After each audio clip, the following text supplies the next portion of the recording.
like, Mom, Dad, I want to show you this game. Like, they're introducing it to us. Like, let's play this game. It's Watch, like, you guys you are merely gonna, adopted we're gonna win. Watch how Mario Kart. I was raised in it. And that exactly. And so you share that knowing glance with your wife, and you're like, they have no idea. Should I destroy them? What Should I they're give them using help? Okay, now what does this button do? Yeah. Oh, okay. And then you just smoke High them. score? Yeah. High score? What does that mean? Is that good? Is that Is good? that No, is that No, good? I do that to my kids all the time.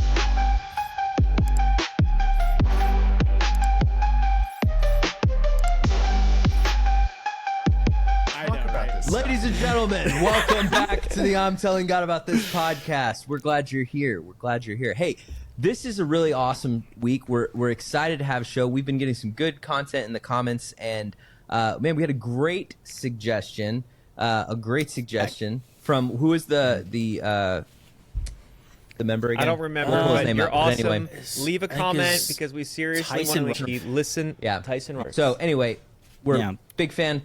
Super glad you connected with us. But he made a great suggestion. He made a great suggestion for the episode this week. This has been on our docket. I think we've actually talked about this a little bit in the past from like time to time, but so have we? I thought we had talked about maybe I it don't was think something so. else. Yeah, so here's what we're talking about. We're talking about video games. Okay? Talking about video games. Should Christian men play video games? Is this a futile, like, when I was a child, I had childish things, and I was a grown man, I put childish things away? Does this fall into that scenario? Or is this a new a new thing? Is it a redeemable thing? Is there goodness here? is there But why discipleship is it happening in the controversial? chat? Is somebody upset about this? Well, I mean, Well, it this might is a be big within controversial. Yeah, I was gonna say I don't think they should be. So I think, even in our circle here, let's it's hear gonna be a the little detractors. controversial. This has been. Hold on. This is something I think that has been talked about within. I've heard pastors. From I the can tell you. pulpit We'll get talking into and that. bashing. But let's let Nick paint his picture, because I'm pretty sure. All right, go for it, Nick. For the chat and for people who are here, I'm pretty sure that What's Nick is alone and unafraid in this one. In terms of his opinion, what is the anti? I'm probably opinion? alone. The anti And I video am game probably opinion. unafraid in this topic. Yeah, if you are a video game player, comment below. I promise we won't shame you. But here is how I think and feel about video games. So I have this. I literally just came up with 8 seconds ago, and I again could come up with a lot more. But here's kind of my rough litmus test. If you can answer yes to all of this, I will be like, all good, go play your video games, no big deal, enjoy the pleasure that it brings you and the fun that you have while doing it. Are you having sex at least twice a week with your wife? Do you have credit card debt? Is your emergency fund fully funded? Are you actively funding your kids' college savings account? And are you actively serving in church? Let me just say, if you can say yes to all of that, I'm on board, go play your video games and have a blast. Hard until- disagree. If you have a book addiction, if you have a addiction with any other kind of hobby, I think you're you could saying probably hobby- apply so- that same logic. Okay, so with that. I agree with that. I think So that's your I issue. think that there is a lot more important things. So it's not evil. It's not bad. I don't think it means you're a bad Christian. I think if you are actively playing video games and there are other things that are not properly prioritized in your life, that's the problem. Okay, yeah. Okay, so hobbies. See, I think it. So But that's here's a why I priority disagree with issue you, rather though. than a. you basically said, hey, until you've got all of these other important things locked down correctly, you're not allowed to have fun. No joy. That's what I think. No, Joy Well, is that's what it forbidden. sounds like. No, That's what it, no, it's no, what no, it comes no, across no, as. no. That Nick. is not. No, right, no, rebuttal. no. Clarify. Okay, go for it. So, okay, do not hear me say you are not allowed to have fun. What I'm simply saying is that not everything in that it's a season of life conversation, right? Like, it's not Is like it? no fun for you until you get all this done. It's order your priorities properly and give of your time and your stewardship well, and time is your most valuable asset. So if you're properly giving your time to all of the other proper important hierarchies, then you could give time. Like, I would be saying the same thing about this to golfing, to shooting guns at the range, to any number of, hey, I need to go get away so I can have my fun, right? Like, again, this is more of a secluded activity taking place away from your community, from your church, from your family. Oh, I don't have fun all you want. All right. Oh, hold on, Tim. Go ahead. Okay. I want to reframe because I want to. I have more gamer points than you do. I know. Though, so all right. Here's what I hear you saying. Can we just hold on before you get started? Before you get started, let me just do a litmus test. Nick, what was the last video game you played prior to GoldenEye and Tekken 2? And did you lose? Just Call of Duty, Modern Warfare 2, and I would love. Which one? Oh, I don't know. Then it doesn't count. Right. If you don't even know what it was, it means you weren't actually playing it. Let me just also say, I love video games. I'm the first person to be addicted to them, and I cannot wait until I'm a millionaire and I can justify going and playing video games all the time. Okay, here's my reframe.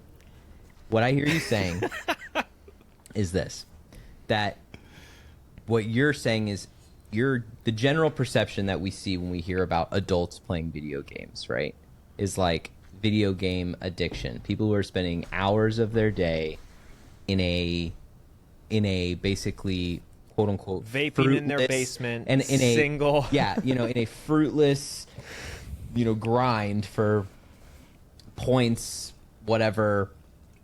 Right, like, can you imagine what someone like Elon Musk would be able to accomplish if he hadn't wasted so much time becoming the top Diablo 4 player in the country, in the U.S.? Bro, yeah. What riches of civilization have we anomaly. been deprived? You cannot use that and be like, there you go, I that's crush the middle norm. schoolers in Call of Duty, Black Ops every day, and I'm a fully functioning human being. But we could probably be on Mars already. I know. Damn All right, Elon. go on. So what was your rebuttal to that, Tim? Me? No, Tim. I was gonna say Tim had something.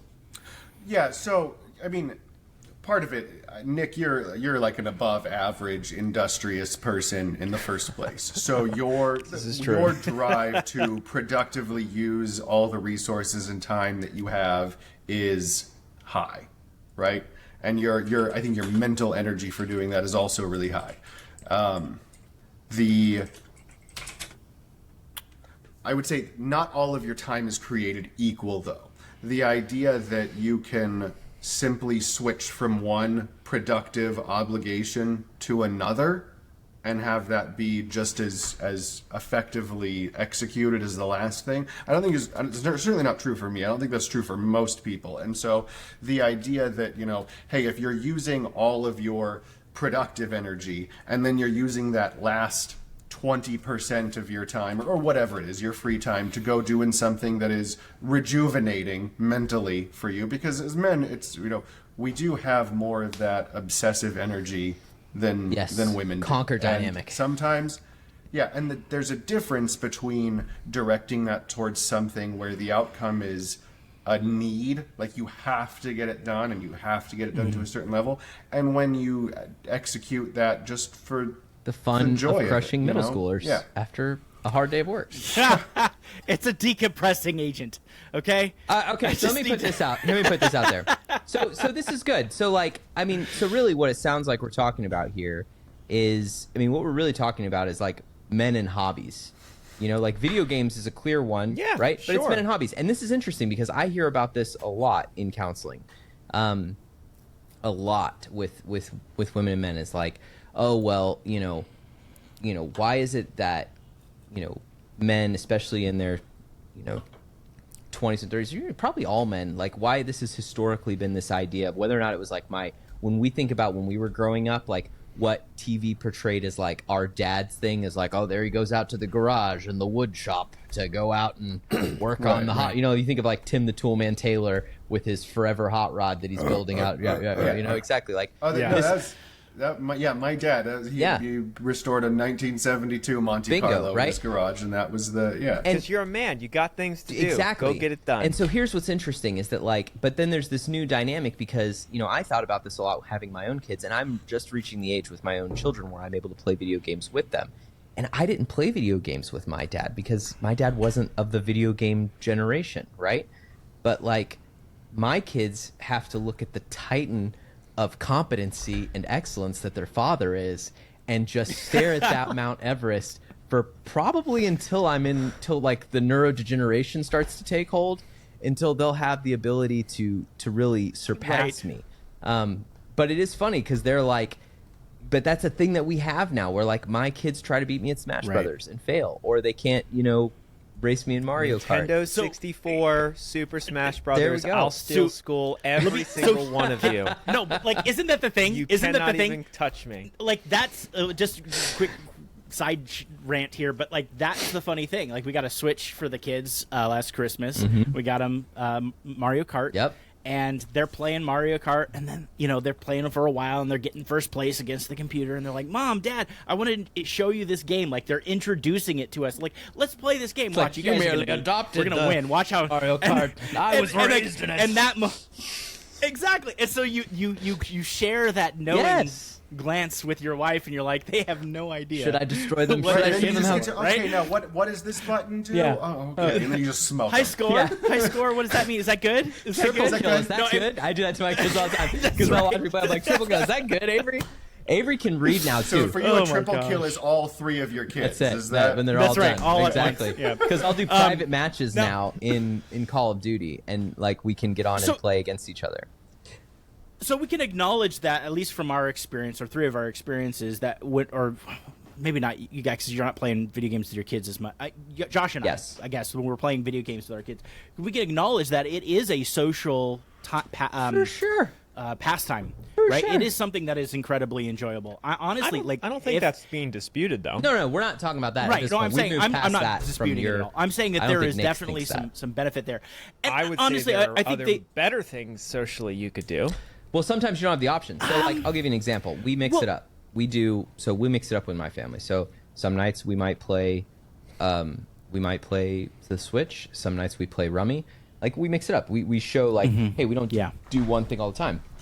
But, like, in my 20s, and I'll give you, this is a big difference. We've talked about globalism and people spreading around throughout the world, even us in this podcast. At one point, we all lived in the same town. And we could go out and we could, instead of doing this in this context, remote from across the world, we would be in my backyard or Nick's backyard, sitting around a fire pit and having this conversation. But we can't do that. So like when I was when I was in college, the way I stayed in touch with my friends from Taiwan and who are spread all over the world from my high school classmates, or with my brother, is that we would log on and play Call of Duty, and we'd be in the headset. And a lot of, especially for men, this is important. Dudes have to do stuff while we talk. We're not good at just sitting on the phone chatting with having each other. tea. Right. Yeah. So like if we can crush middle schoolers and then like also revel in that together, that's with their filthy mouths. Yes. Okay, but like hear me saying that I have so much fun and enjoy these things too. Specifically what I just mentioned was not in the context of us having to be using digital solutions because we're all over the world. Sure. I was simply making a comment, and again, I'm not being argumentative here. No. I enjoy this conversation around with your children. Not disputing, you can have a lot of fun, and it is a great social activity that you can do together with your children. But by that same argument, there's a million other similar activities that equally qualify if those are your only, criteria. I mean, other and things my that you can thought do. process is, I'm the Luddite in the room. And so I would prefer us not use a screen 99% of the time. Yeah, with whatever there's those Dungeons and social Dragons. activities I mean, are. But at the same token, we can't devalue the fact that these things have a specific connection to us. Like, for men in general, video games as I do our too. generation. That's the problem. No, it's not a problem, because here's what I'm saying: our generation is unique in history. My first gaming console was a original Nintendo that I got, for Christmas. And our generation played through the Moore's Law evolution of video games. All video games as we know it, like, we were literally raised in it. Sure, there's some baby boomers and Gen Xers. I was not allowed to have a video game system until I was 16 years old. And I weep for you. I had to win it as part of a contest to be allowed. I saved up my money and I bought, so I got the Nintendo, And then I saved my birthday and Christmas money, and I bought a Super NES, and then we moved to China. And then I got it, after 2 years with no video game system, I got a Nintendo 64, and my dad blew it up by plugging it into 220 because it was 110. Oh, no. So then he had to buy us horrible. a PlayStation, and then I got into the world of console modding. And that's the part that I can't talk about anymore for legal reasons. Oh, come on. Dude, that was awesome. When you get emulators on your let me Xbox. tell you something. I'll say this. Dude, there was some exploits I'm where pretty you sure the statute of literally load limitations up. Nerd corner. No. There was, bring it back. We can go back. But my point is this. Sorry. No, I'm getting excited now. We're talking about modding. This is why it does have... I do think there's value to this. Because I hear this notion of like, I could do other things that are better or other things that are different because they're in the tangible world. But here's what's unique. As young men, we all know this. There's something about sharing something with your parents that they enjoy, even if you're not super into it. Like my dad, when I was growing up, my dad loved to hunt and fish. I did not particularly love hunting when I was a kid. I didn't like waking up super early, and I've never been good at sitting still quietly anywhere. All right? Yeah, I know, shocking, right?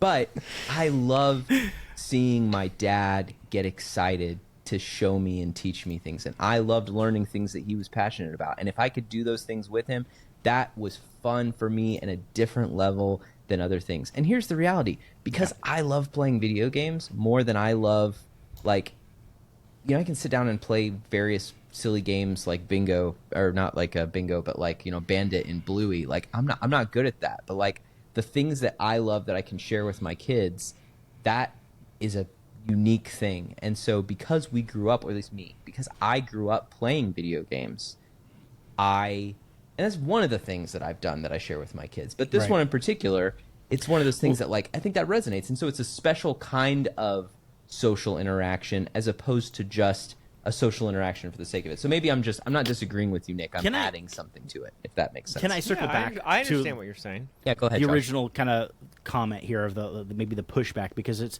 and maybe we can get into the messages from the pulpit. My curiosity would be, because I've heard multiple pastors say that if your boyfriend plays video games, it's almost like it's anathema. Mark right? Driscoll. Like, and so has he said honestly, that? I So many wonder. times. Honestly wonder. It's like, what generation were those pastors in? I think it was prior to us. Yeah, it was Gen X and older, for sure. Exactly. Who didn't grow up with this experience, that didn't grow up with that, and so I get the sense. And honestly, I mean, as a parent, if my children don't do anything with their life and all they want to do and all they do is play video games, that's a problem. Yeah. Right? You see some toxic behaviors and habits that form. You know, and that goes with anything, right? If my son was literally just sitting on the couch reading every day, it might be more socially acceptable, right? But at the same time, I'd be like, dude, get out of the house and go make some friends. Yeah, you know? go play outside. Or we gotta go ride your bike, you know? And so there are certain aspects, but I think that kind of bringing it back, like, what are some of the things that you've seen in the past about preachers, or specifically older Christian men, addressing these things? Because there's two aspects of it. There's one is like, video games are bad because it makes the men lazy and they don't have any direction. And the other aspect, what I've heard, is that it is a sense of escapism, and that is demonic. So I think it's just both. want to throw those two things out there. I like one part of this that I think is interesting is, like, there's the notion of the escapism thing and the, like, you know, what you're building and grinding. And this got really big during World of Warcraft. Like, I remember, you know, coming out of high school, 2005, World of Warcraft just, you know, blowing up.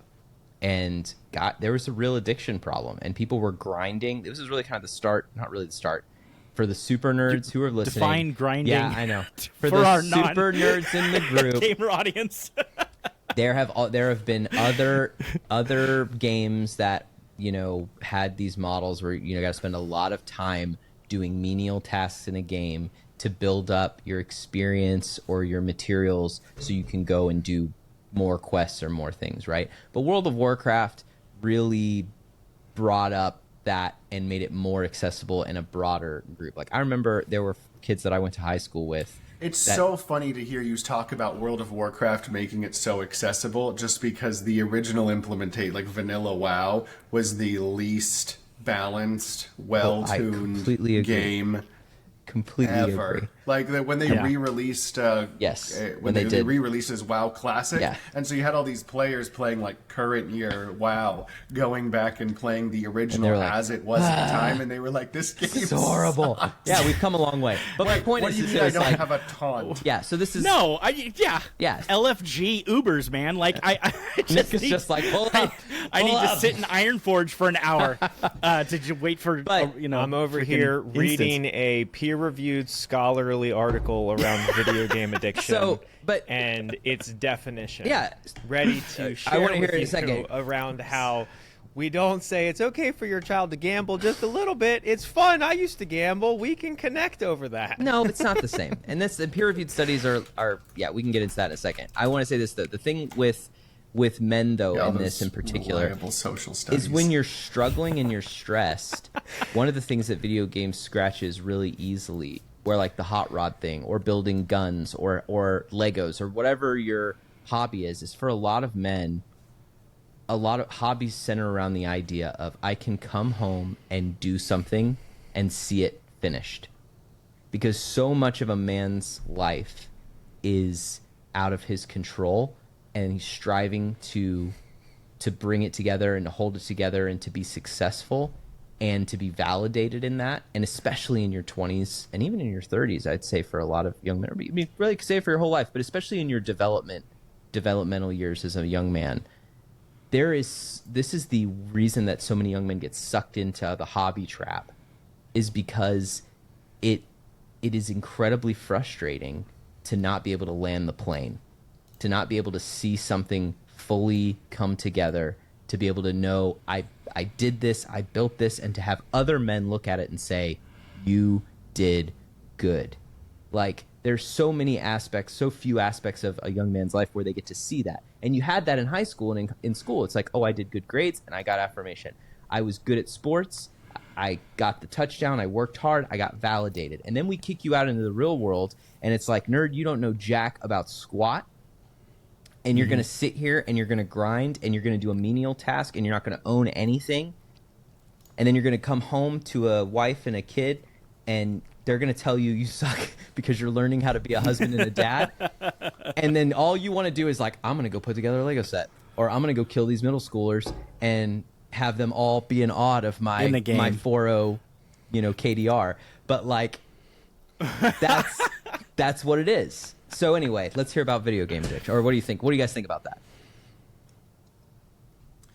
Yeah, I don't think the fact that something can have a very negative manifestation is not a good enough reason to proscribe it for everybody and assume that everybody who engages in it at any level is just like the worst examples of the people who engage in it, and so like your false comparison to say, oh well, you could only gamble a little bit. Well, gambling is a problem in and of itself. Okay, for obvious reasons. Unless you have so much money, it doesn't matter. At which point, then it's just still go wasteful. Have fun. It's still wasteful. I think I lost you guys.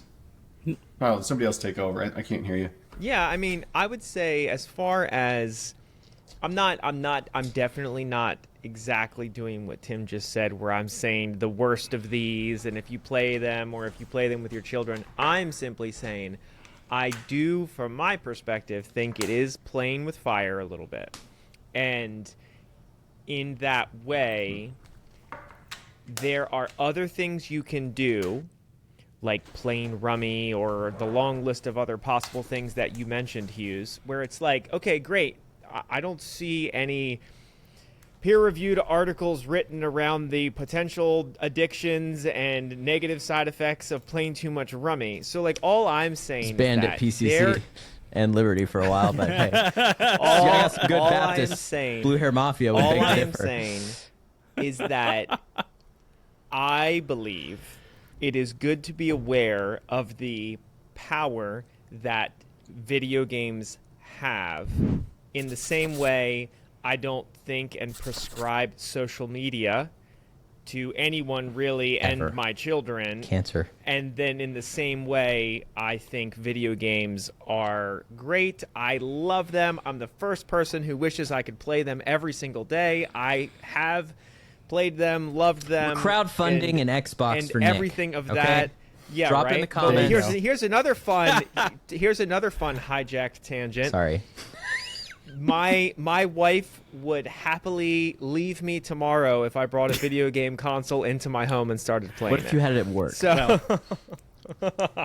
I had one at work, and that was another experience I had firsthand where I watched my employees' work suffer and the fruit that they produced diminish tremendously because they chose to play the video game more often than they should have and incorrectly prioritized their work over the access that they had to the video game with multiple employees, including myself. How do we reach these kids? Do you have any board games at the office, Nick? Yeah, I do, and no one wants to go play them because they don't have that component of attraction that a video game has. Exactly. And so, yeah, exactly. That's Do what I'm your saying. work. Yeah. what I'm saying, yes, absolutely. Love your Obviously. wife. There's so that is Provide it for is, your family. Discipline your children. Read the Bible to them. like everything else, everything, something Everything in about video moderation. games tends to be more of a easily addictive thing than say Because they're awesome. Right.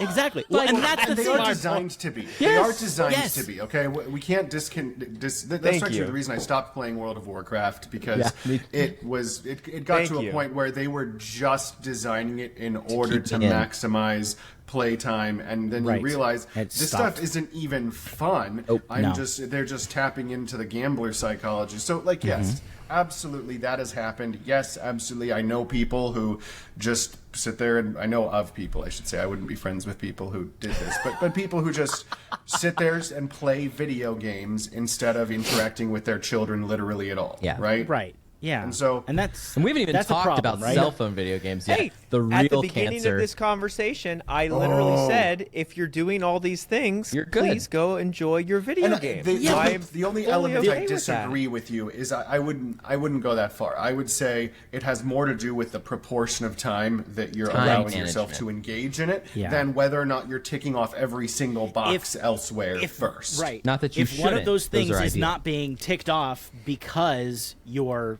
playing video games, obviously I 100% agree with you. However, That's all if I you're was still, saying. If you're That's still literally checking all those I was- boxes, priorities. So I think That's it. But okay, so let me get into more of like the escapism argument, because this is often some of the times, and because we go into the realm of fantasy or something as well, or fairy stories or something, or fairy tales and whatnot. It's There has demonic. been a very big pushback in a lot of these in evangelical circles as well as others. Like, I mean, was it Pat Robertson or something of the 700 Club? He got a phone-in question from a young guy that said, is it okay for me to play video games or is it demonic? And his answer, and this is classic, the guy is like, 3 generations prior to video games ever being invented. He said, well, I don't know much about video games, but I do know that there was a game called Dungeons and Dragons, and it was very demonic. And he went over into these things, right? And what's funny is I love that we're seeing such a huge revolution of Dungeons and Dragons by evangelicals. We're like, this thing is lit. This is awesome to be now it's ruined, interactive though, because storytelling. they decided that orcs Blue were hair and racist gender- or something. yes. Yeah. Yeah. Right. Hey, But, maybe we like, need to create so- a tabletop RPG for discipleship. Maybe that's a way to teach people how to do this. Right. Can we get Exactly. and then Well, pastors an are idea. just dungeon masters, and we're like, all right, That's a guys, great idea. how did See, this? I'd be there with you. Let's gamify dopamine, hack, discipleship, and the spread of the gospel. Let's go. Well, I think that these fantasy stories or fantasy either games or something like that really they're beneficial when they have an overarching narrative Yes. underlining Yes. it. Storytelling. There is It's nothing new. there is there was a book that I just recently read by a guy named Benedict Jacka, and it's a urban fantasy, and one of his books, I can't remember what it's called. Are we going to end up at the King in Yellow somehow in this conversation? No, all right. I would love to though. But anyway, he basically, his main character is essentially learning, magic and stuff, and he talks with this priest, and his priest has these philosophical conversations, and this priest literally gives him The Problem of Pain by C.S. Lewis and says, I'll give you this information you're looking for, but first you gotta engage with the problem of evil. And so he goes through the problem of pain, realizes all the things, and then at the climactic moment where the villain is trying to promote, like, it's not fair that everybody doesn't get magic, and it's not fair, and all these things, to try to like promote this weird, like, we just need to have power and stuff, like, for the little guy. And his response was like, well, and he went straight from the problem of pain to say, like, well, as soon as you introduce a second person into this reality, nobody's going to ever be happy. Like, you can't. And he went through a philosophical argument of the problem of pain or the problem of evil, and the villain was like, where'd you learn to talk like that? And then it was a whole farce, and like, it was being able to call out the bad philosophy of villains. I thought it was a great interaction and use of Christian apologetics within a fantasy story. So you're talking about a story, not a video game right now. Well, there's that, but I'm talking about the idea of escapism. Okay, so we've been talking of fantasy. Yes, so Josh, so this is a great conversation because this is part of that. I think it's connected to the video game thing. So we've talked a lot about like multiplayer games, because MMORPGs and mass multiplayer role-playing games, online role-playing games for the non-initiated, and first-person shooters and these types of things that are like lots of people online playing together. But lots of people get into it about like single-player games and like some of these deep fantasy, really long games, and it's the same idea. People have been saying that for like even reading Harry Potter, or like, why do we go into fantasy worlds? Why do we read stuff? So the argument is it's advanced storytelling in the 21st century. It's a new format. It's no different than playing through a really robust game that has a great storyline. Like, pick one. It has a way. It has the ability to grip you into the story in ways that are a little bit different, right? Because like if you guys remember, do you guys play the original Halo? Yeah. When they were still good. So yes, good. I do remember that. My personal rule was only playing on legendary difficulty. Only. That's the way they were intended to be played. One death, reset, etc. Yep. You go through this whole first game, and it's a slog. I mean, one of the very common enemies in this can just one-shot you every time. There's no way anybody can shoot a plasma pistol that quickly. It's ridiculous. Right. Well, lesser mortals. And so you're going through this, and it's a slog, and you finally get it through, and you're rewarded with this awesome explosive car chase sequence at the end, and you're going. And, this in the universe of Halo, this is the opening of this whole alien Earth conflict.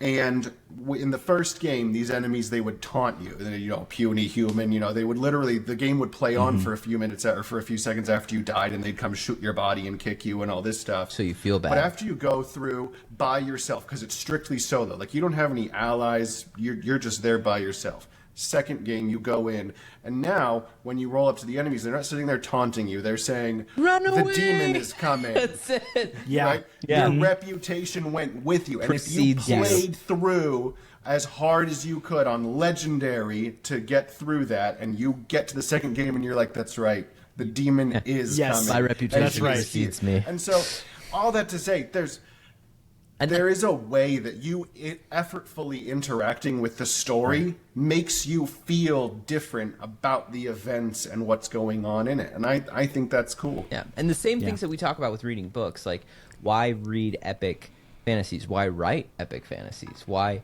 was it useful for the guy who could produce things like The Problem of Pain and Screw Tape letters to go and write things like The Chronicles of Narnia? Like, or Out of a Silent Planet, right? Or On Silent Planet. Is that a useful worth of their time? I would say yes, because if the story is rich, if the story is redemptive in nature, if the story has something. So there's something about, and I remember that as a kid. Like, there's certain things about video games. That's one of the first times I learned. I saw a meme about this, like a TikTok, where it's like someone was playing like the Lion King game on the original Nintendo, and they died. and it goes right back to the beginning because it was a simple game. Like, you can only play through till you die, and when you die, you go to the beginning. And people were like, "Wait, what? Like, I don't get to respawn? Where's my save point?" I'm like, "Save point." That's right. Like, this is what makes you. It teaches you concepts. And I've had those conversations with my kids where it's like, because we have the Switch as well, the Nintendo Switch, which if you are interested in getting your kids mildly addicted to gambling, consider the Switch. This is literally my point. I know, that's why I said it. But get them. The Nintendo Switch is great because you can get us. It's like, I think it's like $50 for the year. But if you do, you get access to a large all of the old games from the old Nintendo consoles. So instead of going and buying your kids a new $70 game every single time, they get bored with the game, they can go back and play the hard games that you grew up with. And my son loves, I haven't told him or didn't teach him about this, he has access to every Game Boy game, Nintendo game, Super Nintendo game, whatever. And you know what he found? And he's like super into? Metroid. My son loves him some Metroid. And like, he is so excited to show me when he gets through these different levels. And he's figured it out, And then like, when they learn to read, like Avery's got into the Zelda games because she can read, and so she gets hooked into the story, and it's teaching them problem solving. They have to learn how to Man, there used to be so much reading in games. There did before. I remember. Used to be before they got more and more addicting. Well, yeah, they got and gamified. And but the story games. The and that's Final why I like Fantasy Nintendo games were a lot of reading too. Yeah, and that was awesome. Those were phenomenal. The online microtransactions are what killed it. So like, my kids aren't allowed to play anything online. So. Okay, so you're pulling on a good thread, though. There were games of our generation, and there's games today which are still equally very different. Not all modern games are engineered to be that way, and you've seen the decline of the Western, specifically the American gaming industry recently. Like, I think it was all the nominee. I don't think there was a single big studio AAA American-made video game in the running for Game of the Year this year. Not at all. Which. Makes sense if you look at the garbage that they're putting out there. And so they're definitely having to deal with the consequences of the fact that they've been making cheap thrills that are addictive. Because people are finally getting smart, and they're saying, you know what, I'm kind of done over that. Being manipulated into microtransactions. Think about this. For a perfect example of this, Larian Studios comes out with Baldur's Gate 3. Yeah. And it's this intensely detailed, story-rich game, and they have essentially been working on this game probably 16 years. Meaning not the specific game, Baldur's Gate but they've 2 came out developed in 8th the grade format for me. Well, no, these Larian Studios, I'm speaking specifically about Larian Studios. For 16 years, they've been developing Divinity Original Sin and Divinity Original Sin 2, which are same both fantastic format games. Which is the same format of how to play it. And so when they came out with Baldur's Gate 3, they essentially just changed the IP and generated the same game, and then changed the storyline and everything. And it was so phenomenal. And I've got friends within the video game industry here in Austin. And one of the things that is said is that within the video game industry, it has become one of those things where it's actually frustrating, because the amount of time that they had to put in to develop something this beautiful was extremely high. The value of video games today is the Lego Star Wars, the Lego Lord of the Rings. No, it's even worse than that. Where you can literally reskin the same exact game and sell it for full price, and there's hardly any development that goes into it, hardly any originality that goes into it. And so that's the road in which bad art essentially ruins. It's worse than that. StarCraft 3 came out. They made this. The guy developed StarCraft 3. It was the same idea. StarCraft 3? Yeah, StarCraft 2. Sorry, my bad. StarCraft 2. Okay. Because we were talking about Baldur's Gate 3. StarCraft 2. The guy, the main developer on it, was like, yeah, we worked for years to get this set up, right? He's like, it was released, and that same year, a single skin, a microtransaction skin in Fortnite made more money that year. One single microtransaction skin made more money than all of StarCraft 2. Yeah. And the point is the gamification, to your point, is what has made the microtransaction thing has corrupted games a lot. So by staying away from certain types of games, or by knowing, and to be clear, what you're looking for, if go read up, watch a video, whatever, look up what the Skinner box game paradigm is. That's the psychological abstraction of the kinds of game mechanics we're talking about, and you should absolutely avoid games that do it, because what you'll find out is that you don't enjoy them. They're not fun. At the end of it, if you're not even having fun when you are playing them, and you don't feel like you've accomplished anything when you're not playing them afterwards. Right. Like, you can't describe the things like I just did with Halo and, talk about how great of an experience that was after the fact, because you're only getting that dopamine rush while you are actively engaged in it. And so don't play Skinner box games, the operant conditioning style designs that are just there to loop you in and hold you. So yes, there is that universe of things, and it's a shame that the financial incentives are encouraging the design and the proliferation of those specific kinds of things. The point. But I don't think it's as simple as prescribing games overall, because there is a identifiable subset of them that have a really negative impact on certain people. Agreed. Cool. So we're acknowledging that some are bad, some are good. Yes.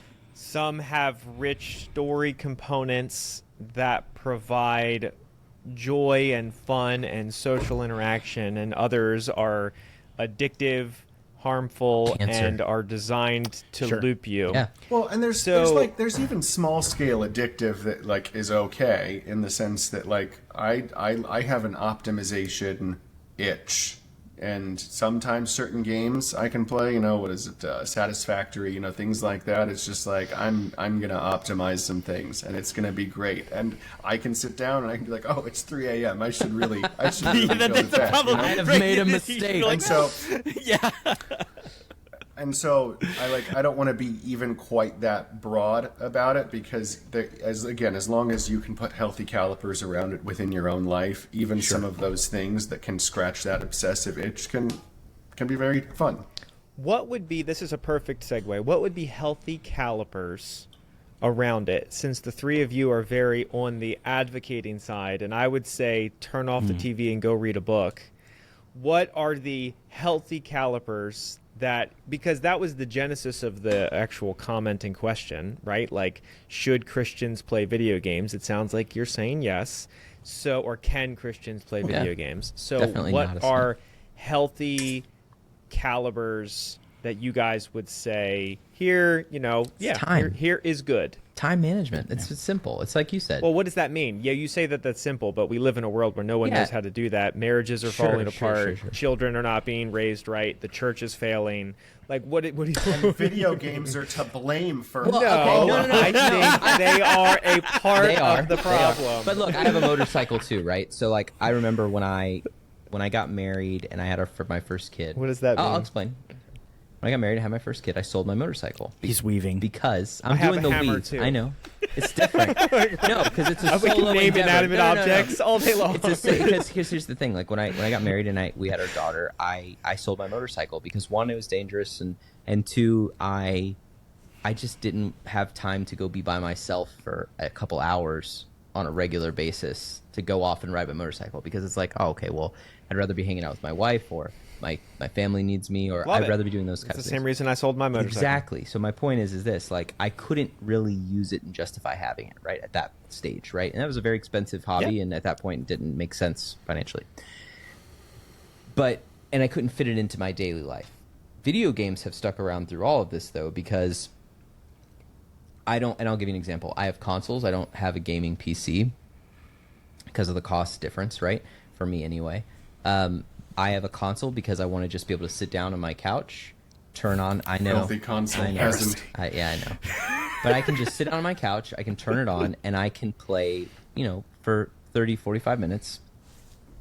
Usually it's while I get the kids down to bed, and I got a couple minutes while my wife is doing something or whatever. I'll play a couple rounds, and then we'll get off and we'll watch a show or something together. But I spend about maybe, not every day, but maybe 3 days a week. I'll probably spend an hour. No, I'm serious. I play maybe 3 hours a week. I probably play video games, but it's when I do get to play, it's enjoyable. And when my brother or someone else, or if a new game comes out that's a longer playthrough, but I can't too. I'm also 38 now, and I don't have as much, like, there's not as many games that I'm excited to play. Like, I'd like to play Space Marine 2. I'm waiting for that to come out on Game Pass, but you know, I'm also not spending the money I did either. Like, I spend $10 a month on what is effectively Netflix for video games, and you know, I don't buy $70 AAA titles anymore. Like, generally speaking, I think that's. Oh, go ahead. That's go me. ahead, Tim. Yeah, so, and I say this is like I have really occupied every end of the spectrum. Like I was like a mythic tier 25-man raider in World of Warcraft, which that is a second job. That's about. It is. It is. You know, you gotta log in at a certain time. Yep. Right. And be faithful. That was obviously before I had kids. There's no way I could possibly. Oh my gosh! I'm not talking about what that's I did. That's worth acknowledging. But now, just so you know, like, I'm not trying to rationalize my own behavior. I don't think I've picked up a video game in at least 6 months. Probably longer than that. Well, it's not intentional. There's just other things in my life that That's my point. Because here's the thing. That's literally my point. Well, because here's the thing. And not everybody has this, but especially lately, there's a bunch of really tangible, practical things that I can do that actually scratch some of those itches. There are productive things that I can do to unwind. Completely my point. Which wasn't necessarily the case at other times. Yeah, and so if you have those and if you enjoy them, then great, absolutely do that. But at the same time, like, every time they release a new DLC for RimWorld, my wife knows, like, she is going to see less of me for the next week I, get into all of the different mechanics of that, And so you could argue that, like, during those limited windows where I've picked up something new that I just really want to get into, because I don't really have a second gear for a lot of things, that, like, if you just took a snapshot, it's like, that's obsessive, you can't, blah, blah, blah. It's like, okay, well, no. And so there's the amount, obviously, that you're spending in a given day, but there's also, like, okay, over a longer time frame, is this, something that you're into a ton? And so even when I was, playing World of Warcraft as my second job, I wouldn't say that I was neglecting anything else in my life at that time. Right. Well, I would say even there's and I'll want to go on to my guardrails as well, but I wanted to say also, like, there's a net benefit. Like, if you have friends that you're close with that also play World of Warcraft at that time, like, as with all relationships, things get rocky. There'd be times where I'm, like, fighting with friends, but then you always have that thing to do together that kind of help repair and, like, all right, look, I don't want to talk, I'm angry with you, but I'm going to play World of Warcraft because we have a scheduled raid, right? Like, there's certain things that, video games being the foundational doing things together that help build relationships as well, which is nice. But for my, go ahead, before I go on my guardrails. No, you just reminded me of something. I just wanted to say, like, there's definitely negatives. Like, I just popped this in my head because I want to be authentic. Like, there is a transition, and I mentioned it, like, with the motorcycle, like, as you get married or as your life changes, if you're a young man. Like, I remember video games were a big part of my life. As a single man, I had time. That's how I connected with my friends. And then I remember when the Xbox One, I had a day one edition come in, right? Mm-hmm. Conveniently arrived at my doorstep the day before I was supposed to go to a weekend premarital counseling retreat with my wife. I love where this is going. And I, much to my ever-living shame, brought said Xbox on my...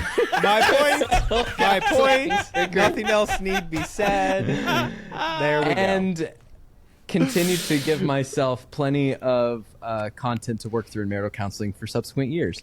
So, I'm not sitting here saying that lessons have not been learned and that there's not Thank you. material I now to be feel had. seen and heard. I'm not disagreeing with you. Oh, my I'm not disagreeing with you. Though, but lessons have been learned.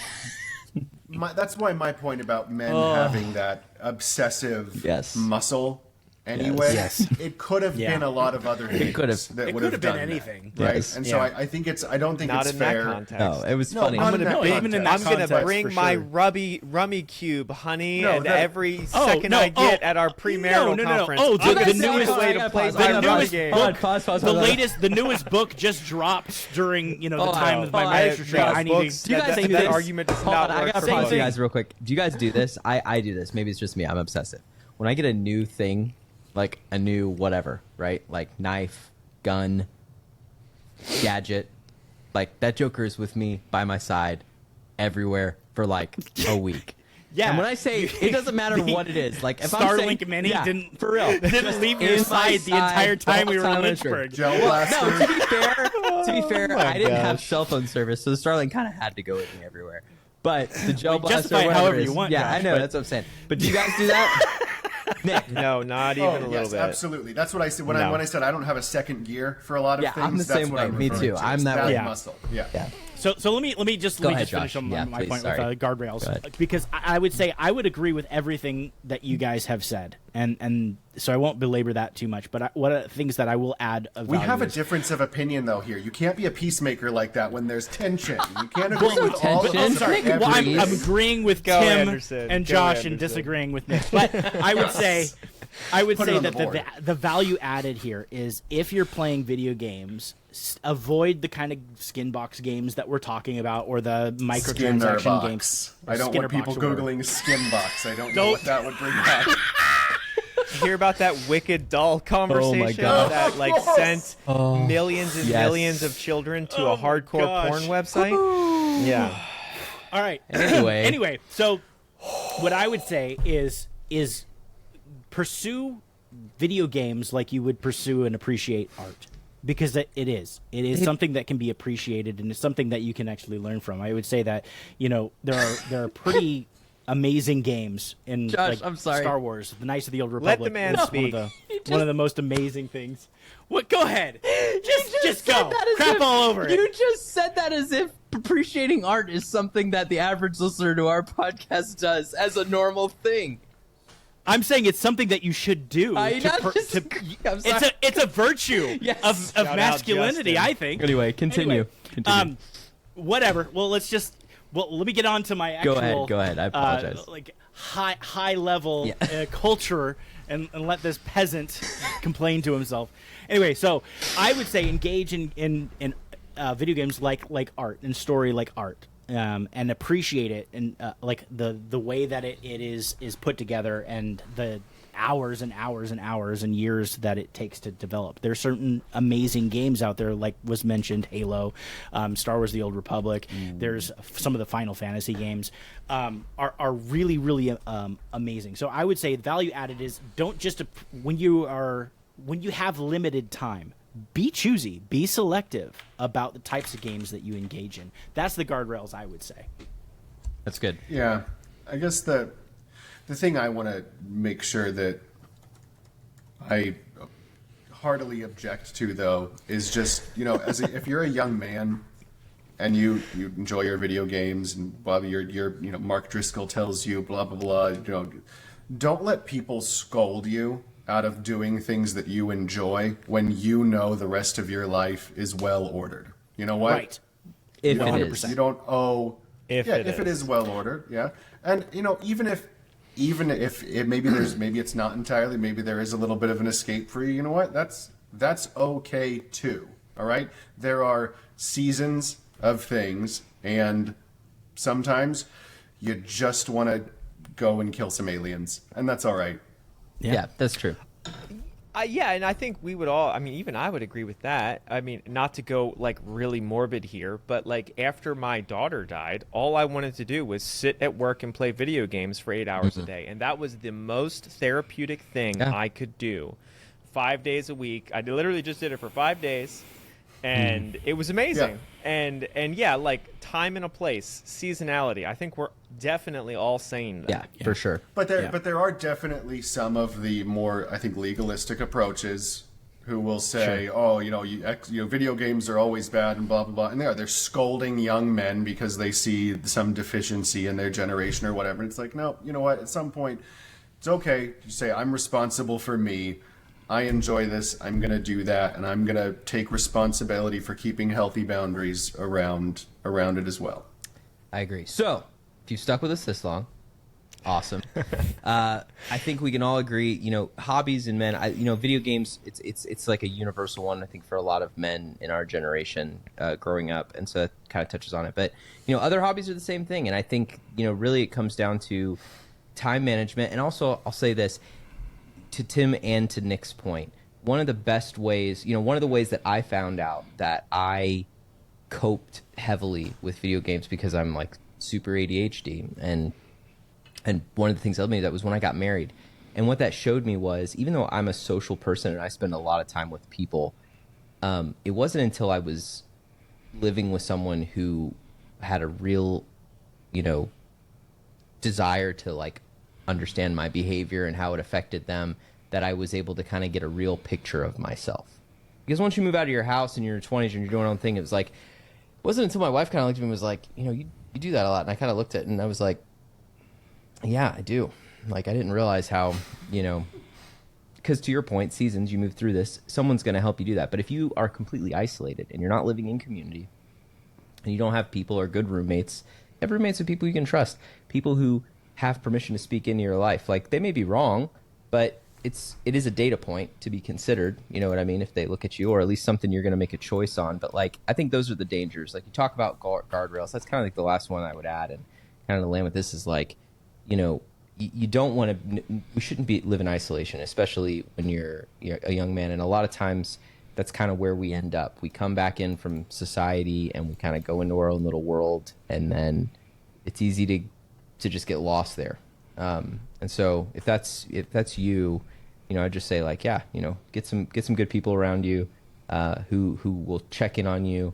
I remember Tim in his heyday of full-blown things, and I literally have to go bang on his door and come and like shine a flashlight into the cave and be like, we're going outside, and it's true. It is, but it wasn't just me, guys like Dave Marcus and other people, and we all did that for each other. But my point is we're all guilty of it. But anyway, so keep that in mind.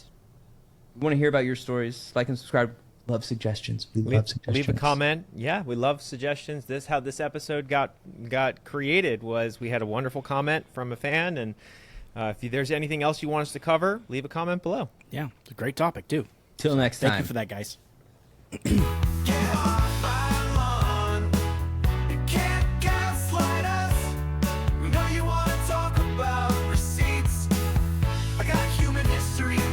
Civilization, all you have 20 years of dumpster fires, purple hair, people who don't know which bathroom to go into.